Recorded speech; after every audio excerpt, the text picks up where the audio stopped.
Bueno, empezamos entonces. Esta es la carpetita que les pasé.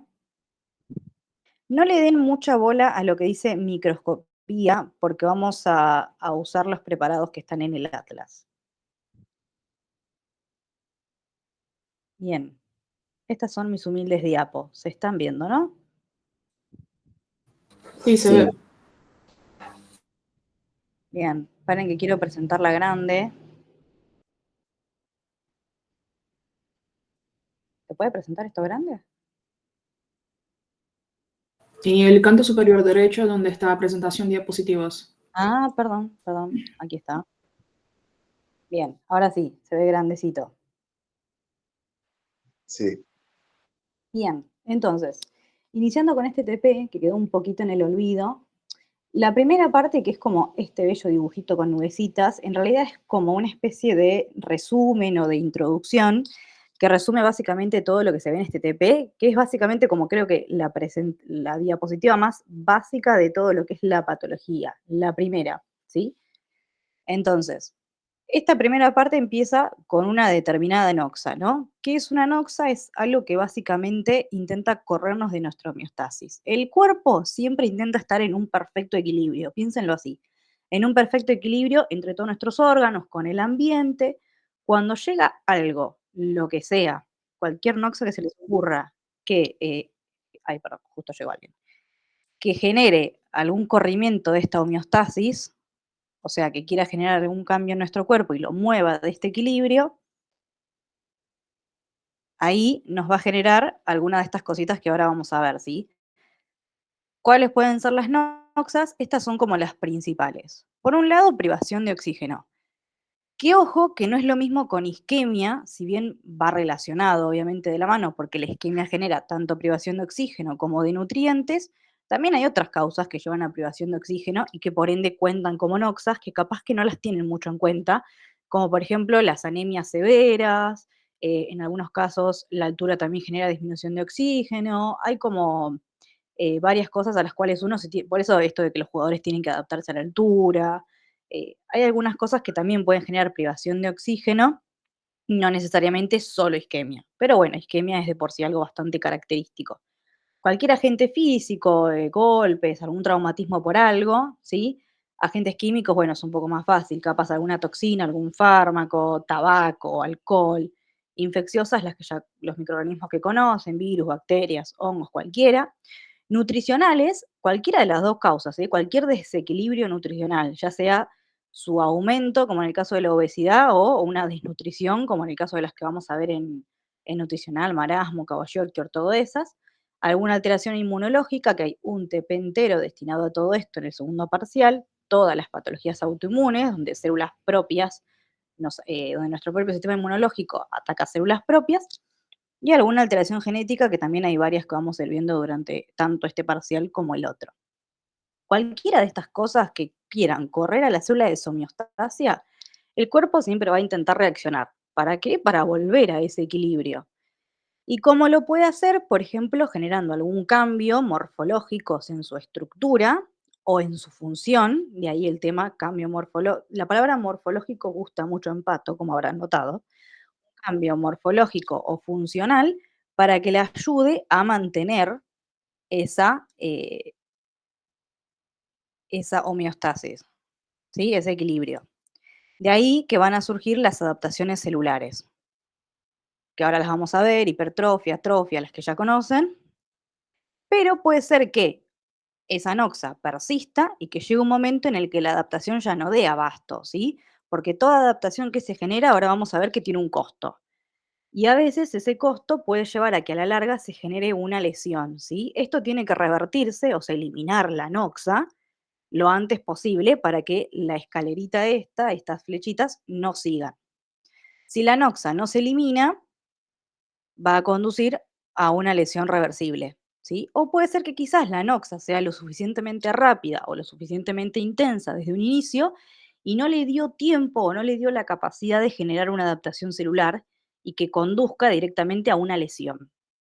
Y acá quiero hacer una aclaración, porque también suelen confundirse un poco. Una adaptación celular no es y nunca será una lesión. O sea, puede transformarse Pero lo digo más que nada porque hay un término que escucho mucho, que es esto de lesiones preneoplásicas, y nombran la hiperplasia, la metaplasia. No son lesiones, son adaptaciones, cosas totalmente reversibles que no llevan aún a un daño. ¿Puede llevar a un daño? Sí, a una lesión que será reversible o irreversible, pero ellas por sí mismas no son lesiones, así que ojito cuando hablan de lesión reversible, de lesión preneoplásica, ¿sí?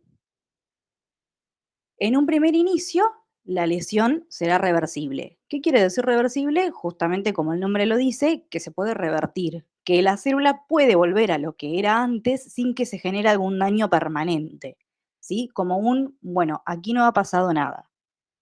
Obviamente, siempre que se elimine la noxa. Siempre todo esto es eliminando la noxa que me está corriendo de mi homeostasia, que ese es nuestro objetivo como médicos, ¿no? Bueno, si hay una infección, tratarlo, si hay una isquemia, intentar reperfundirlo, si es algo nutricional, bueno, reponer, ¿sí?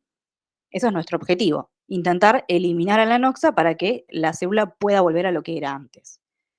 Va a llegar un momento, esto obviamente sí genera una lesión, ya el cuerpo ya no se puede adaptar, ya no da abasto, ya me corrí de mi homeostasia. Acá la estoy manteniendo a costa de hacer algo, una adaptación. Acá ya no la estoy manteniendo y eso me va a generar una repercusión en todos los órganos. Perdón que esté yendo y viniendo al MIT. Bien, ¿hasta acá me van siguiendo bien?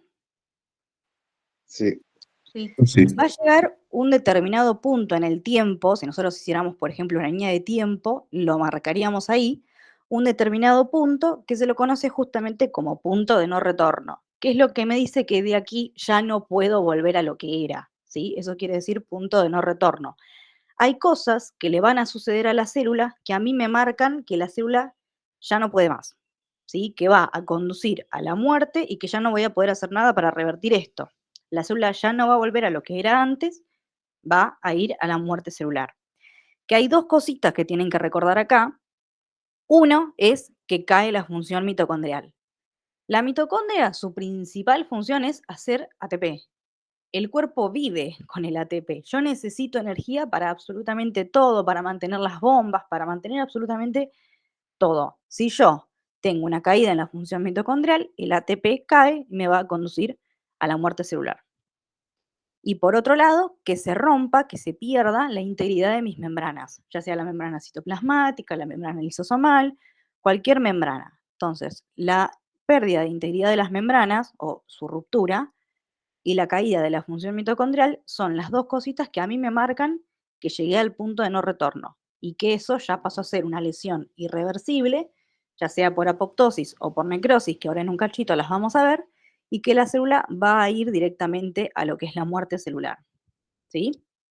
Que es única, así que ojo con eso. También he escuchado mucho que dicen la palabra tipo de muerte celular. No existen los tipos de muertes celulares. Muerte es una, es la muerte, punto. No existen tipos.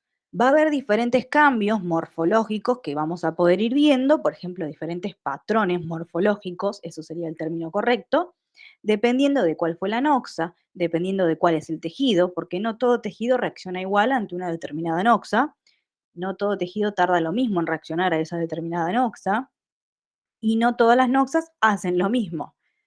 Entonces, va a haber diferentes cosas que yo puedo ver en la célula, diferentes patrones morfológicos, pero no tipos. Bien. Entonces, esto que charlábamos, ¿sí? De las lesiones. Las lesiones son estos cambios morfológicos y funcionales que son patológicos. Ojo, las lesiones, ¿sí? O sea, ya estamos hablando de esta parte de la flecha para acá, ¿sí? Donde la célula lesionada va a presentar esto que charlábamos, algún cambio que ya no puede mantener la homeostasia. Mientras yo pueda mantener la homeostasia, voy a tener mis adaptaciones. Cuando ellas ya no van a dar abasto, ahí me corro de mi homeostasia y tengo mi lesión. Y acá yo puse como una teoría de cositas de las cuales va a depender el desarrollo de mi lesión, que yo le digo la triple T, pero versión pato, ¿sí? Que es el tipo de noxa, cuál de todos estos es, por esto que les dije, por ejemplo, una bacteria no va a ser lo mismo en el cuerpo que la privación de oxígeno. ¿sí? Depende del tipo de noxa, si es más nocivo o no, va a ser qué tanta chance yo tengo de llevar a mi lesión o de poder mantenerme un poco más en la adaptación. Por otro lado, el tiempo. Mientras más tiempo pase, más chance yo tengo de que eso me lleve a una lesión. Y después el tejido. No todas las células del cuerpo responden igual ante la misma noxa incluso. Por ejemplo, la privación de oxígeno no es lo mismo que pase en el sistema nervioso central, que es muy poco el tiempo que se aguanta la privación de oxígeno, a que suceda, por ejemplo, en el músculo cardíaco, o que suceda en, no sé, cualquier otro músculo, el músculo esquelético, que no le afecta tanto, ¿sí? De ahí, por ejemplo, cuando vean un paciente en paro, que el tiempo que tiene de hipoxia es muy, bueno, otro ejemplo de hipoxia, un paciente en paro, ¿sí? El tiempo que tiene de hipoxia le puede conducir a que tenga una lesión cerebral que ya no pueda revertirse, cosa que tiene menos tiempo que la parte muscular, que quizás la parte muscular está totalmente sana y el paciente no puede despertar. Es el mismo tipo de noxa en el mismo tiempo, pero todas las células del cuerpo respondieron distinto a ese. Bien, y esto es como un ejemplo de todo lo que va sucediendo cuando hay una lesión. Se explica más que nada en las lesiones hipóxicas y químicas que funcionan igual, alterando toda la fosforilación oxidativa, pero es como un ejemplo general de todas las lesiones. Se discute más en esta porque son las lesiones más frecuentes, sobre todo la hipóxica por excelencia es la lesión más frecuente, ¿sí? ¿Qué es lo que va a pasar? ¿Se acuerdan de Biocchi y la cascada de fosforilación oxidativa que les hacían estudiar todo el tiempo? Que básicamente la función era hacer ATP, ¿sí? El cuerpo siempre se rige por necesidad de hacer ATP. Sin eso, nada en el cuerpo funciona. Entonces, si yo no tengo oxígeno o tengo una lesión que me afecte la fosforilación oxidativa, va a caer el ATP. ¿Y en qué me va a llevar el ATP?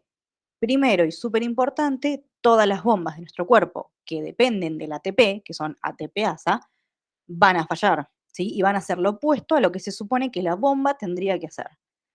Una súper importante y conocida en nuestro cuerpo es la bomba sodio-potasio ATPasa, ¿sí?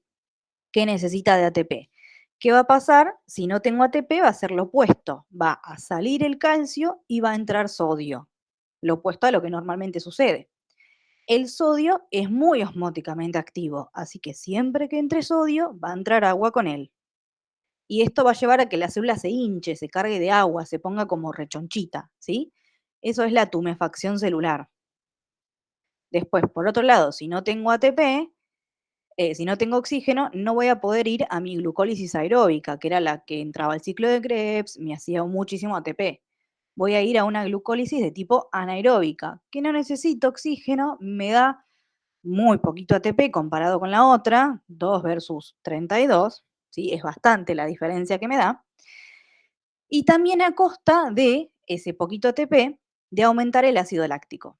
El ácido láctico hace que el pH sea mucho más ácido y lo ácido siempre es extremadamente nocivo para el cuerpo. Tanto lo ácido como lo muy alcalótico, pero sobre todo lo ácido. Lo ácido, la disminución del pH me lleva a que todas las proteínas se desnaturalicen, así que no van a poder cumplir la función que se supone que deberían de cumplir. ¿Sí? Por otro lado, habíamos dicho que en esta bombita entraba sodio, pero también salía potasio. Entonces, va a haber un flujo intracelular también por la alteración de la bomba de calcio, que también es dependiente de ATP. Así que sale calcio, esto que charlábamos de que todas las bombas empiezan a fallar, y el calcio, cuando les pasé el videíto de las vías de la apoptosis, o cuando lo vean, vieron que está el citocromo C, que es dependiente de calcio, ¿sí? Entonces va a favorecer toda la vía de la apoptosis, o sea, favorece a la muerte celular. Y además activa un montón de enzimas que se encargan de romper, ¿sí? Lipasas, que rompen líquidos, proteasas, que rompen proteínas, ¿sí? Endonucleasas, que rompen el ácido nucleico, ¿sí? Todo lo que es el núcleo. Van a activar todas las enzimas que se encargan de romper absolutamente toda la célula. ¿Hasta acá vamos bien? Sí. Sí, perfecto. Bien. Sí. Después, por otro lado, los ribosomas no se van a poder quedar adheridos al retículo endoplasmático, entonces, ¿qué van a hacer? Se van a desprender. Y son los encargados de hacer proteínas. Entonces, si no tengo un ribosoma que me haga una proteína, la síntesis proteica va a estar inhibida. O sea, rompo por un lado, proteínas con esto y por el otro lado, las que debería de hacer como para tener un poco más, no las hago. Un defecto en toda la permeabilidad de la membrana, de ahí esto de que van a ver de que se pueden acumular fosfolípidos de membrana como en formas arremolinadas y acumulación de radicales libres. Los radicales libres son súper nocivos. Nosotros siempre estamos haciendo acumulación de radicales libres, pero hay cosas que se encargan como de neutralizarlos, ¿sí? Ahora, es como una oferta, un balance, ¿no? Entre la cantidad de radicales libres que yo hago y lo que yo uso para mantenerlo regulado, ¿no? Lo que destruyo o lo que neutralizo con alguna proteína o alguna enzima que se le una. La reacción de Fenton, por ejemplo, del cobre con el calcio hace radicales libres, el propio envejecimiento hace radicales libres, todo hace radicales libres. Cada reacción tiene su costo. Ahora, cuando yo tengo mucha más producción que lo que mi cuerpo llega a degradar, ahí es cuando se acumula y tenemos el problema. Porque ¿qué hace? Por un lado, se une a la membrana de fosfolípidos y hace una peroxidación que obviamente altera y destruye la membrana mitocondrial, la membrana plasmática, ¿sí? Todas las membranas. Oxida lo que son las proteínas y una proteína oxidada no puede cumplir su función, entonces vamos a la misma. No sintetizo proteínas, rompo proteínas y las otras no pueden funcionar. Las pocas que están no pueden funcionar porque están oxidadas. Y sobre todo, y lo más importante, es que se lesiona el ADN. Y desde ya y para siempre van a abrir los ojitos cuando algo diga lesión del ADN, porque siempre que el ADN se lesione, eso puede llevar a alguna transformación neoplásica, ¿sí? Que es una neoplasia, es algo tumoral, ¿sí? Puede llevar a una transformación maligna, a posteriormente cáncer, ¿sí? No es que sí o sí, pero tengo mucho más riesgo que si no tuviera algo en el ADN. Vieron que nuestras células siempre tienen alguna falla en el ADN, de ahí que en aquellos lares de primer año veíamos en biología y genética todas las enzimas que se encargan de eh, bueno, regular lo que es la síntesis de ADN para evitar el error. El error existe. Hay un montón de enzimas que se encargan de evitarlo. Si no lo pudieron evitar, la célula, el objetivo es que entre en apoptosis.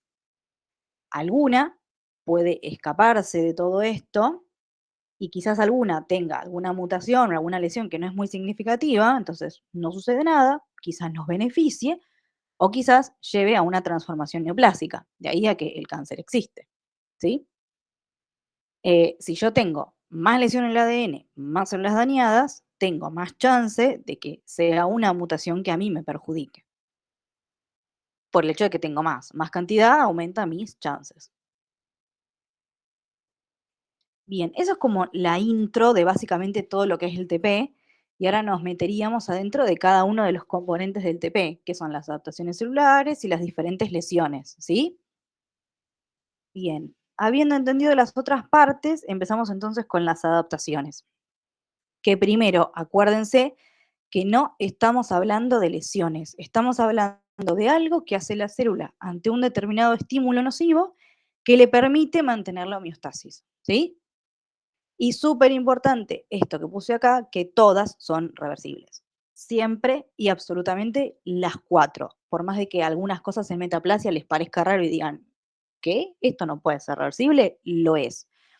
Y aclaro esto porque muchas veces en el choice uno duda, y está bien dudar, es una técnica choice muy buena, siempre duda del todas, ninguna, nunca, siempre. En esas cosas duden, en el todas, siempre, nunca. Son palabras como muy, muy fuertes en las cuales uno tiene que dudar. Esta es justamente una excepción en la que no tienen que dudar. Esto es la opción correcta, ¿sí? Si dice que todas son reversibles, todas son reversibles. La célula, en cada uno de los casos, más allá de que sea fisiológico o patológico, porque pueden ser una o pueden ser por otra, siempre la célula puede volver atrás a lo que era si yo quito mi noxa, siempre y cuando la quite, obviamente, si no, puede conducirme después a alguna lesión. Entonces, yo tengo una determinada noxa, cualquiera de las que mencionamos previamente, o algo que someta al cuerpo a un estrés fisiológico muy intenso, ¿sí? Que aumente mucho mi demanda metabólica y que la célula entonces no dé abasto y tenga que hacer algo para mantener este equilibrio. y la va a inducir a tener nuevos estados estructurales, o sea, que modifique su morfología, su estructura, funcionales, que modifique cuál es la función, ¿no? Que van a adquirir. Y son estos 4 que están acá: hiperplasia, hipertrofia, atrofia y metaplasia. Bien, ahí empezamos entonces con hiperplasia, que es el primero. Hiperplasia lo que hace es aumentar el número, y solo el número, ¿sí? Van a ver en algunos preparados seguramente que no solo que aumenta el número, sino que aumenta el tamaño, pero porque muchas veces la hiperplasia convive con otro, que es la hipertrofia. Pero hiperplasia en sí solo es aumento de la cantidad, del número. Antes tenía 5, ahora tengo 10, ¿sí? Acá justo hay un dibujito, súper lindo.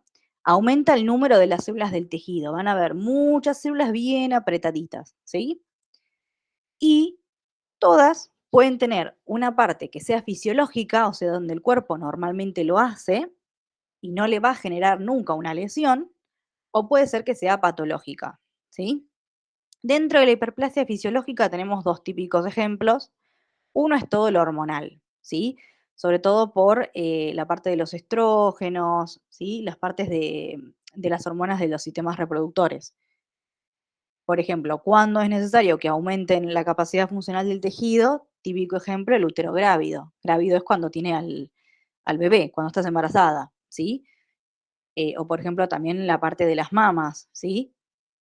Entonces va a necesitar obviamente aumentar de tamaño ese órgano, aumentar su cantidad de células para satisfacer todas las demandas de que tiene que tener un niño adentro, ¿no? Va a ir creciendo a lo largo del embarazo a costa de diferentes hormonas. Y la otra es la compensadora, que es que aumente la cantidad de células después de que yo tuve una resección, ¿no? De tejido. Después de que yo quité un poco de tejido, tiene que hacer una hiperplasia para poder regenerarlo. Típico ejemplo que se ve muy seguido es la parte de la piel, ¿sí? Cuando yo me lastimo, tengo alguna herida y la piel se regenera, siempre y cuando no sea una lesión tan intensa que me tenga que generar una cicatriz, ¿sí? Que tenga que curar por otro lado. Pero si no, por ejemplo, cuando yo me corto con una hoja, esas heridas un poco más, un raspón, un poco más sonzas, donde yo hago hiperplasia y la piel se regenera totalmente. Y después no se ve donde yo me corté con la hoja. Aquí no ha pasado nada, le digo yo. O el típico caso cuando, por ejemplo, uno reseca una parte de un órgano que tiene mucha capacidad de hacer hiperplasia, el que se caracteriza sobre todo por esto es el hígado, ¿sí? De ahí a que uno puede donar una parte de hígado y esto que se dice todo el tiempo, el hígado se regenera. El hígado tiene mucha capacidad de hacer hiperplasia, cosa que no sucede con otros órganos, ¿sí? Con el riñón, por ejemplo. Yo dono un riñón, no me va a crecer un riñón. Yo dono un pedazo de hígado, el hígado puede hacer hiperplasia. Eso en caso de las que decimos que son fisiológicas. Y después, por otro lado, las que son patológicas, que es cuando, bueno, tengo algo hormonal, pero tengo un exceso, ¿sí? De hormonas o de factores de crecimiento. Nunca los excesos son buenos, ¿sí? Por ejemplo, en caso de exceso de estrógenos, de todo lo que son las hormonas femeninas, puede haber una hiperplasia de endometrio, ¿sí? O en caso del hombre, una hiperplasia prostática, la famosa hiperplasia prostática benigna, ¿sí? El término benigno no sé si lo conocen mucho porque está más relacionado a pato 2, pero es cuando yo tengo algo que benigno es como decir bueno, digamos que no es neoplásico, que no es, es una neoplasia, pero no es cáncer, ¿sí? Digamos, es algo benigno, es algo bueno. Tiene obviamente sus consecuencias, justo ahora lo vamos a ver en la siguiente diapo, sus consecuencias clínicas para el paciente es muy molesto, porque le genera muchos síntomas obstructivos urinarios, esto de sensación de ganas de orinar, como que le cuesta bastante orinar, ¿sí? Algo obstructivo a nivel urinario, pero bueno, no es algo que sea cancerígeno en sí. Y esto es algo como súper importante, proliferación anormal pero controlada. Esto quizás cierre más en segundo parcial cuando veamos todo lo que es el TP de neoplasias. Pero ¿a qué se refiere cuando leen controlada? ¿Se acuerdan de biología celular? Que nosotros tenemos un ciclo celular, ¿sí? Que tiene diferentes etapas, que tienen que cumplirse, que hay enzimas encargadas de cumplir esas determinadas etapas y de avisar cuando empieza una y termina la otra. Está todo extremadamente controlado en nuestro cuerpo, ¿sí? Una hiperplasia siempre se rige, siempre está controlada por lo que es el ciclo celular. lo va a respetar, más allá de que prolifere de más, porque hace mucha más replicación y el ciclo lo hace más cantidad de veces, por así decirlo, pero siempre cumple ese ciclo y está controlado. A diferencia de células que escapan de este control del ciclo celular, hacen básicamente otro caminito, el que ellas decidan, y son las conocidas como células neoplásicas, ¿sí? Los tumores. Esas no se rigen por el ciclo celular, no son controladas. Esa es una diferencia importante con hiperplasia, ¿sí? Ahora, también van a leer que hiperplasia puede ser que abra como un terreno fértil, por así decirlo, por ejemplo, una hiperplasia de endometrio, puede ser un terreno fértil a que con el tiempo puede o no, ¿sí? Hacer algo neoplásico, ¿sí? ¿Por qué esto? Pero por el hecho de que vieron que mencioné hace un ratito que siempre existe el error. Hay un montón de células que se encargan justamente de, perdón, enzimas y cosas que se encargan de evitar este error. Pero a veces sucede, a veces esto se escapa. Por eso es que existen las patologías, por eso es que existe el cáncer, a veces se escapa. Si yo tengo más células dividiéndome, tengo más chance de que alguna de ellas cometa el error, pero por el hecho de que tengo más cantidad de células, más chance de error, ¿sí?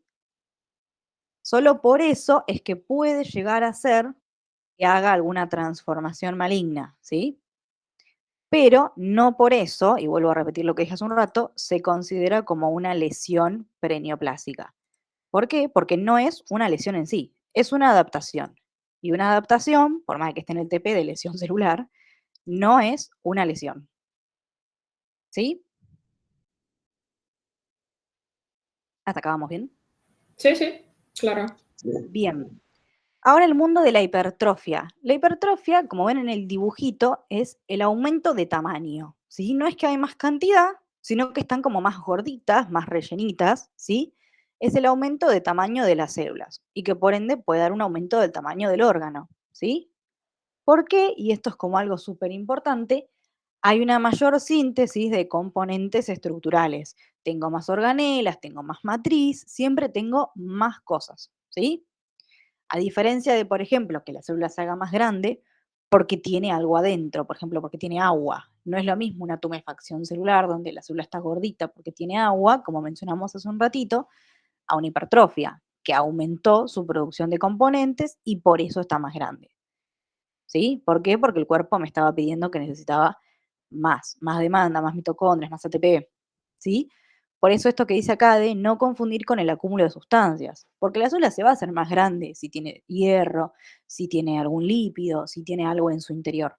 Pero no es una hipertrofia per se real, porque en realidad está más grande a costa de tener una acumulación intracelular.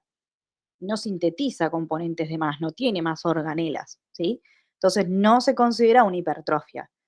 Van a leer quizás el término pseudohipertrofia, que siempre cuando lo dice pseudo es se parece a o se quiere parecer a, pero no está dentro de los ejemplos de hipertrofia en sí. ¿Sí?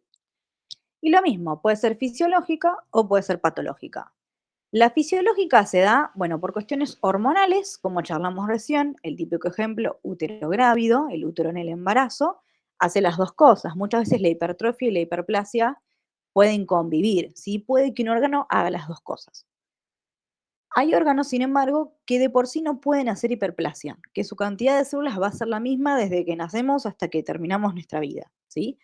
Típico ejemplo, el corazón. El corazón no tiene la capacidad de hacer hiperplasia, ¿sí? No por eso es que no se regenera, queda una cicatriz si yo tengo un daño. Lo que sí puede hacer es hipertrofia. Cuando yo tengo un aumento en la demanda mecánica, que esto va a cerrar un poquito más cuando veamos la parte de hipertrofias en cardio, un aumento ya sea por presión o por volumen, ¿sí? Un desbalance, va a necesitar hacer hipertrofia. Por ejemplo, yo tengo hipertensión arterial, bueno, va a necesitar aumentar su tamaño de las células para poder disminuir la luz. Y bueno, en cardio vamos a charlar un poquito mejor de esto. A veces puede ser fisiológica y a veces puede ser patológica. De hecho, justo acá está, aumento de la demanda mecánica y acá, bueno, aumento anormal de la demanda mecánica, ¿no? Cuando ya obviamente es mucho más excedido y nuestro cuerpo ya no puede ya no puede, digamos, mantenerlo. Vamos a ver en pato que está hipertrofia fisiológica y patológica del corazón, que la fisiológica se caracteriza más que nada, por ejemplo, en embarazo o en deportistas, ¿sí? Que corredores y eso, eh, donde aparte de aumentar mi demanda, porque una célula hipertrófica necesita más para poder mantenerse, más comida, por así decir, va a aumentar la demanda, pero en la hipertrofia fisiológica del miocardio también me aumenta la oferta, porque genera más producción de vasos sanguíneos, entonces llegan más nutrientes.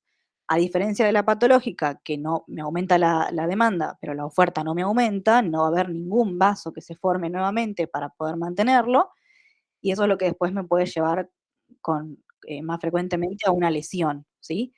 Y también porque favorece mucho la producción de fibrosis, el patológico, entonces también me puede conducir después a una lesión. Pero bueno, eso después va a cerrar un poquito mejor en pato. Pero corazón es uno bastante característico y que obviamente tienen que saber porque se ve en cardio y hay preparado. Y la otra es la famosa vejiga de lucha. El corazón seguro que lo vieron en macro. La vejiga de lucha, unos días la vi, otros días no la vi, así que quizás no la vieron. eh, pero es una vejiga que tiene todo el detrusor de la vejiga como con un enrejado, ¿sí? Ese enrejado es porque básicamente el detrusor de la vejiga hace mucha fuerza, hace una hipertrofia para poder hacer más fuerza y genera como este aumento de grosor y este enrejadito. Eso se ve mucho en los casos, por ejemplo, de hiperplasia prostática benigna. La próstata se agranda, comprime todo lo que es la vía urinaria, de ahí a que el paciente tenga estos síntomas urinarios, y al comprimir, la orina tiene que pasar por un espacio mucho más chico. Entonces la vejiga tiene que hacer mucha más fuerza para poder eliminarlo. De ahí el tema de que haga hipertrofia. Y después idiopática, no sé si alguna vez leyeron la palabra idiopática, pero es una forma de decir médicamente no se sabe. No se sabe cuál es la causa, se le dice idiopático, ¿sí? Cuando no puedes encajar una patología en algún lado, decís causa idiopática. No sé por qué se generó. Y la hipertrofia endocrina es la que seguramente conocen como el gigantismo, las personas que son muy grandes, muy altas, pero no altas y súper flaquitas como el síndrome de Marfan, que vamos a ver más tarde en el TP de inflamación, sino que son grandes de todos lados, ¿sí? Por un aumento de la secreción de GH. Bien, eso con hipertrofia. El mundo de las atrofias es, si se acuerdan de los preparados que veían las células con disminución de lo que era el tamaño y a veces incluso puede haber disminución de la cantidad, es cuando justamente necesito disminuir mi demanda, ¿sí? Entonces, yo necesito como consumir lo menos posible, vivir con lo menos posible. Para eso disminuyo mi tamaño, ¿sí? A costo obviamente de disminuir mi cantidad de organelas, de perder sustancias intracelulares que tengo, aumentar el número de proteosomas, es de las enzimas que se encargan de romper, o sea, no solo que disminuyo la síntesis de mis componentes, sino que rompo lo que no es necesario. Vivir con lo mínimo y necesario, ¿sí? Vacuolas autofágicas para que destruyan el exceso, por así decirlo, activar toda la bioubiquitina proteosoma, aumentar toda la degradación, ¿sí? Esto sucede cuando disminuye algo en mi metabolismo, ahora vamos a ver los ejemplos. Por ejemplo, útero en puerperio es cuando yo ya tuve al niño, es posparto, ¿sí? Primero yo hice hiperplasia, hice hipertrofia para poder agrandar mi útero y que el bebé pueda estar. Una vez que el bebé ya se fue, tengo que disminuir el tamaño, ¿sí? Ya está, ya no me sirve, su función ya la cumplió. Tiene que volver a lo que era. Me parece. Ah, bueno, en 15 minutos cerramos. Y esto que les mencionaba de que les puedo crear otro link y volvemos a entrar. Bueno, entonces tengo que volver a lo que era. ¿Cómo lo hago? A través de una atrofia de todo lo que es el útero, ¿sí? El típico timo, que vieron que nosotros ya no tenemos timo, es algo que en la pubertad empieza a desaparecer, ¿sí? Empieza a sufrir atrofia hasta terminar desapareciendo y después ser reemplazado por tejido, por ejemplo, graso, ¿sí? En el proceso de la embriogénesis hay siempre atrofia, eso de la notocorda, todos esos mundos que vimos en embrio que ya desaparecen, los conductos de Müller, dependiendo si sos hombre o mujer. En la embriogénesis es un proceso entero de atrofia. Y en la menopausia, y ojo con porque hay preguntas, y se los tienden a confundir un poco entre atrofia y apoptosis, ¿cuál es la causa? Cuando una mujer es grande, ¿sí? O sea, estamos hablando de nuestras abuelas, ¿sí? Personas mayores, por el tema de déficit de estrógeno, ¿sí? Déficit ya hormonal, disminuyen todas las hormonas y eso va a llevar a atrofia. Lo opuesto a cuando yo tenía muchas hormonas, que era una hiperplasia, va a llevar a atrofia, ¿sí? Una disminución hormonal, esta que está acá justamente, pérdida de estimulación hormonal endocrina. En este caso, la menopausia es fisiológica, es esperable, ¿sí? Hay Entonces yo preguntas donde dicen en la menstruación, ¿eso es atrofia o es apoptosis? no, a eso era lo que les estaba diciendo, Ah, por eso era que por ese tipo de preguntas es el que hice este recalco. Ahí vamos. Eh, Cuando yo tengo una disminución de la síntesis hormonal, en el caso de una mujer posmenopáusica va a ser atrofia, va a haber toda una atrofia del endometrio progresiva y van a ver que puede predisponer al sangrado. De hecho, la principal causa de sangrado en paciente menopáusica es la atrofia. Obviamente uno va a descartar la neoplasia por una cuestión de gravedad, pero la principal causa de sangrado en personas posmenopáusicas es la atrofia. Y después está el mundo de la, la menstruación, que la menstruación ya es algo más regulado, en donde se genera por apoptosis, justamente, esa era la respuesta correcta en esa pregunta. Está regulado que en determinado tiempo, también por una disminución hormonal, se active todo lo que son las vías de la apoptosis, las células mueran, se desprendan y eso lleve, junto con otras cosas, a lo que es el sangrado menstrual. Entonces, cuando ustedes en la pregunta les hable de alguna viejita posmenopáusica, la respuesta en ese caso es la atrofia. Cuando ustedes les hable, creo que esa pregunta la seleccioné, de una chica de, no sé, 28 años que está teniendo una menstruación, la respuesta ahí es apoptosis, ¿sí? Es un mecanismo bien regulado de que cuando tengo esta disminución de estimulación hormonal, suceda la atrofia de mis células, se desprendan y hagan la menstruación. Junto con esto que ya saben de los vasos sanguíneos y bueno, todo lo que genera la menstruación que no es relevante para esta materia. Para Una, esta materia solo sepan eso, atrofia igual posmenopáusica, apoptosis igual menstruación. una pregunta, ¿y la apoptosis tiene que ver con el número de las células? O sea, ¿está relacionado también con la atrofia? No, no, no, no, son dos mundos aparte. Ah, ok.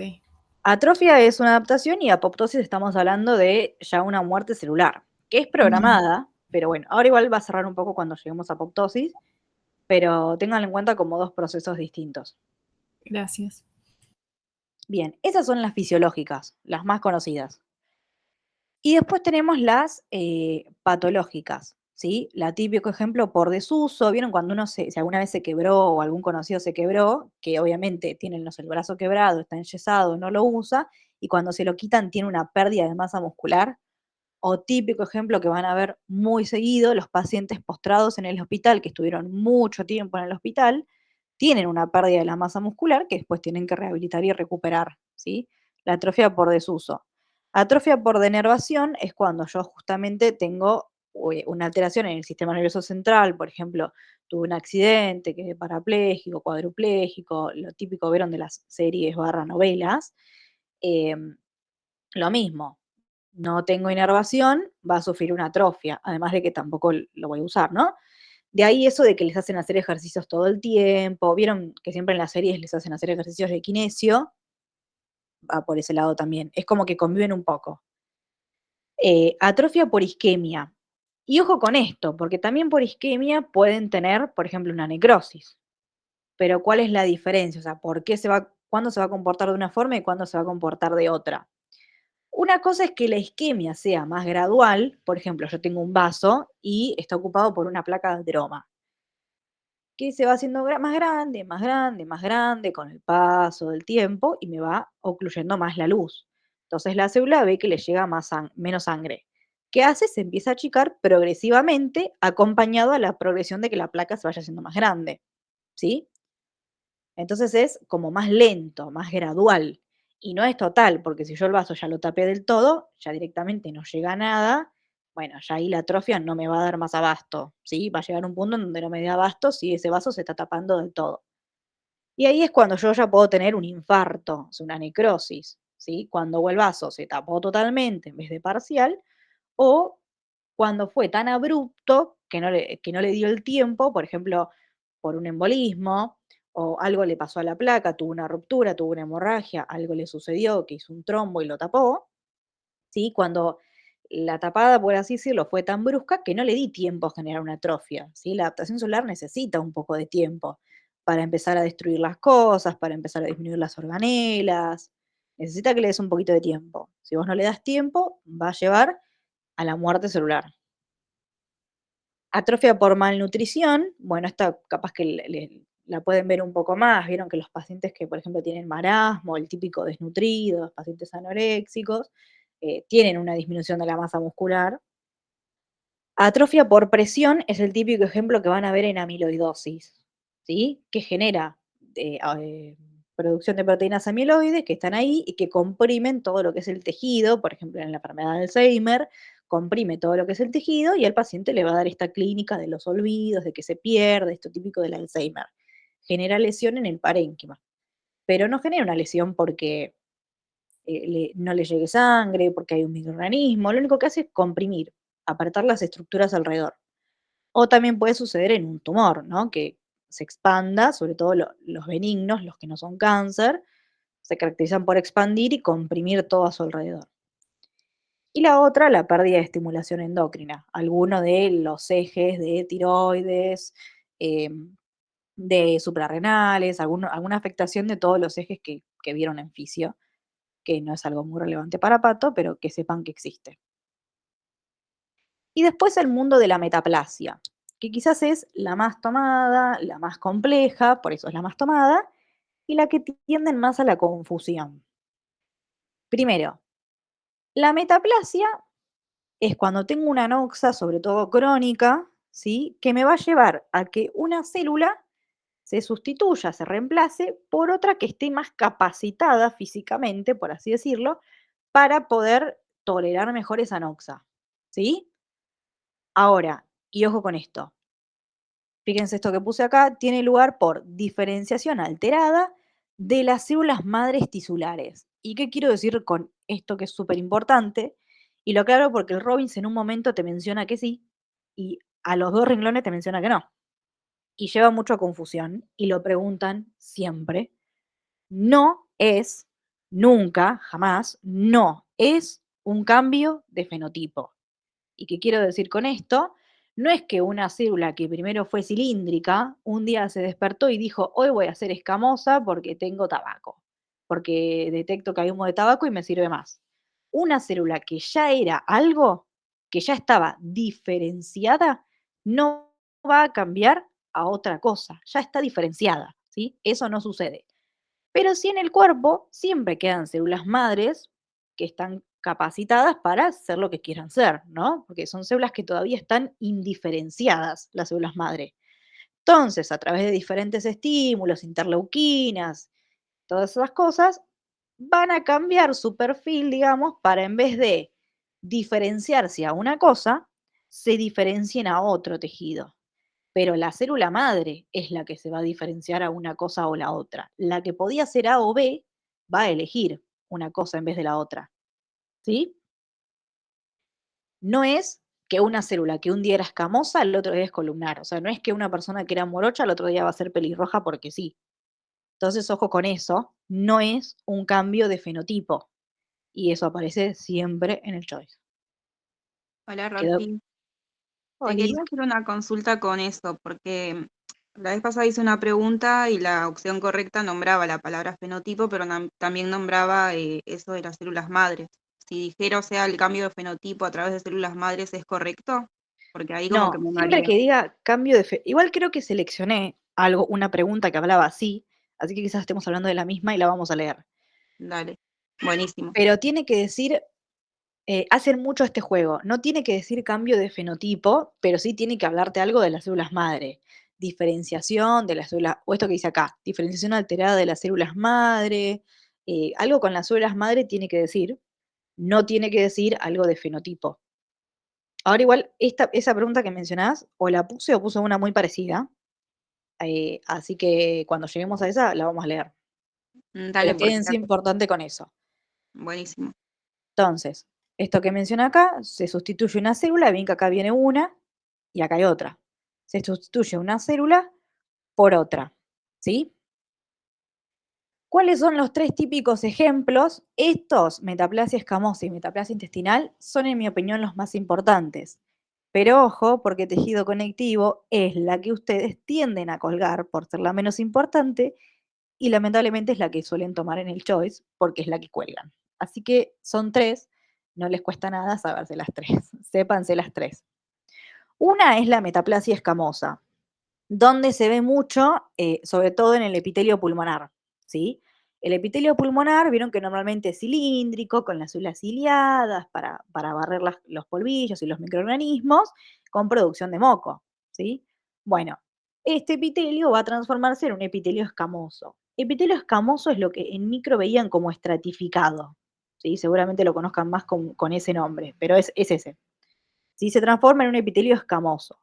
¿Cuáles son los típicos ejemplos de las noxas que generan esto? Por un lado, tabaco, que es bien irritativo de la vía aérea, entonces va a producir un epitelio estratificado para que no irrite tanto lo que son los epitelios pulmonares. Litiasis, que son las famosas piedritas, la piedrita de la vesícula, la piedrita de la vejiga, que lastima la pared, porque es como algo que está ahí rozando la pared constantemente. Lo mismo, todo lo que es irritativo crónico, ¿sí? Y después, por otro lado, vamos a leer cuando veamos nutricional deficiencia de vitamina A. Lo importante de las vitaminas es función y qué pasa si se altera. Justo, una de las funciones de la vitamina A era favorecer la diferenciación celular. Entonces, si yo tengo déficit de vitamina A, se va a alterar mi diferenciación, ¿sí? Y puedo generar este cambio de epitelio. Lo más frecuente igualmente por lejos, tabaco en el pulmón. Litiasis en la vesícula también se puede ver mucho, pero lo más frecuente por lejos, tabaco en pulmón, ¿sí? La otra es la metaplasia intestinal o glandular, que se le dice intestinal porque el epitelio que se forma se asemeja a un epitelio del intestino. Esto sucede mucho en esófago, en el tercio distal del esófago, el que contacta con la unión gastroesofágica. Hay algún problema, por ejemplo, en el esfínter esofágico y el famoso reflujo. De hecho, ERGE es enfermedad por reflujo gastroesofágico, ¿sí? Tengo reflujo gastroesofágico, el ácido clorhídrico del estómago es súper nocivo para lo que es el esófago, que no está preparado para tener eso, a diferencia de quizás el duodeno, que sí está preparado para recibir al ácido clorhídrico y los alimentos y esas cosas, ni hablar el estómago. Entonces, nosotros sabemos que el tercio distal del esófago tiene epitelio estratificado, escamoso. Se va a transformar a un epitelio columnar, es el que en histología decían cilíndrico. También eso, encima les cambiamos el nombre, perdón. Es el que decíamos cilíndrico. ¿Cómo estamos de tiempo, che? Se va a cortar.